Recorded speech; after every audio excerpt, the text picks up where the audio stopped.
Marcelino Ferdinand jadi man of the match Timnas Indonesia versus Yordania di Piala Asia U2030 2024.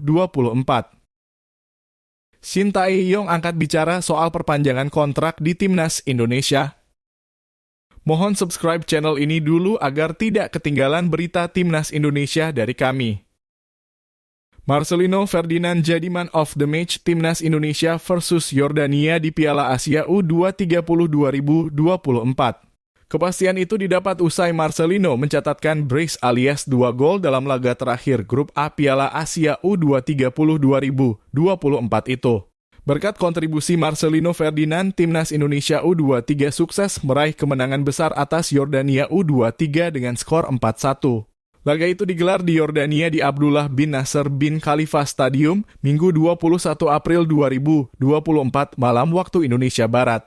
Marcelino Ferdinand yang terpilih menjadi player of the match pada pertandingan ini, tulis Instagram resmi Timnas Indonesia, Senin 22 April 2024. Ya, para pemain Timnas Indonesia U23 menunjukkan penampilan apik sejak babak pertama.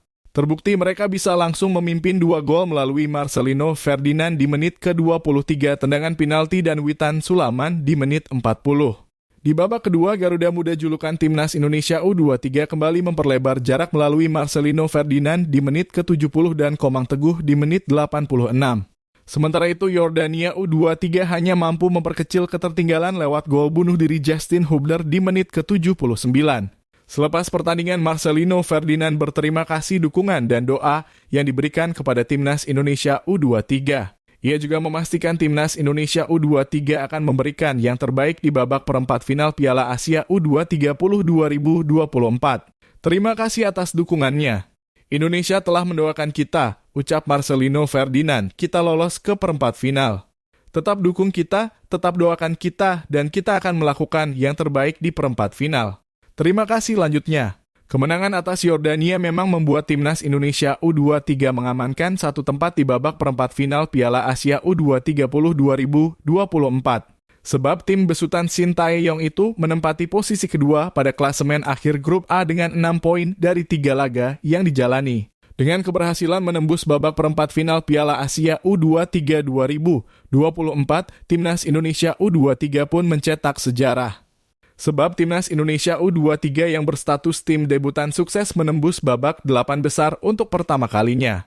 Di babak perempat final sendiri, Timnas Indonesia U23 akan menghadapi laga sulit.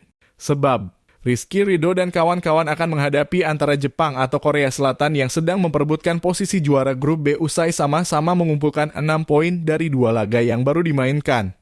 Di sisi lain, Timnas Indonesia U23 dan Vietnam menjadi wakil Asia Tenggara yang memastikan tempat di babak perempat final Piala Asia U2030 2024.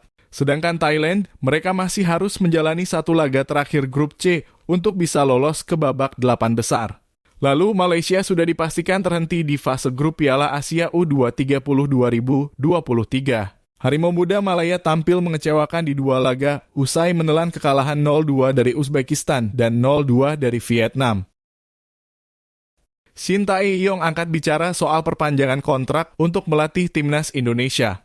Ia mengaku telah memikirkan hal tersebut dan harus mempertimbangkannya secara matang. Kontrak Shin Tae-yong sebagai pelatih Timnas Indonesia akan habis pada Juni 2024.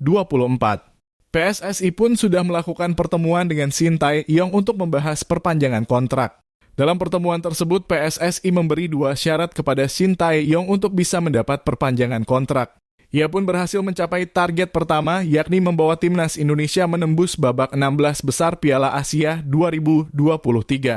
Kemudian Shin Tae-yong berhasil mencapai target kedua dengan meloloskan Timnas Indonesia U23 ke perempat final Piala Asia U2030 2024. Kepastian tersebut didapat usai Garuda Muda meraih kemenangan telak 4-1 atas Yordania di laga terakhir grup A di Abdullah bin Nasser bin Khalifa Stadium, Minggu 21 April 2024 malam waktu Indonesia Barat. Sebelumnya, Ketua Umum PSSI, Erick Thohir, berjanji akan memperpanjang kontrak Shin Tae-yong jika berhasil memenuhi target yang telah diberikan. Shin Tae-yong pun akan mendapat perpanjangan kontrak hingga 2027. Terkait masalah perpanjangan kontrak itu, Shin Tae-yong mengaku sudah memikirkannya dengan matang. Namun ia mengatakan hal tersebut harus dipertimbangkan secara matang bersama dirinya dan PSSI. Kami telah memikirkannya dan ini adalah hal yang harus saya dan PSSI pertimbangkan dengan matang, kata Shin Tae-yong dalam press conference pasca laga Senin 22 April 2024. Meski belum memberikan gelar juara, Shin Tae-yong menunjukkan kinerja bagus bersama timnas Indonesia. Datang pada 2020, Shin Tae-yong mampu mendongkrak ranking timnas Indonesia ke posisi 134 FIFA yang sebelumnya sempat berada di peringkat 173 dunia.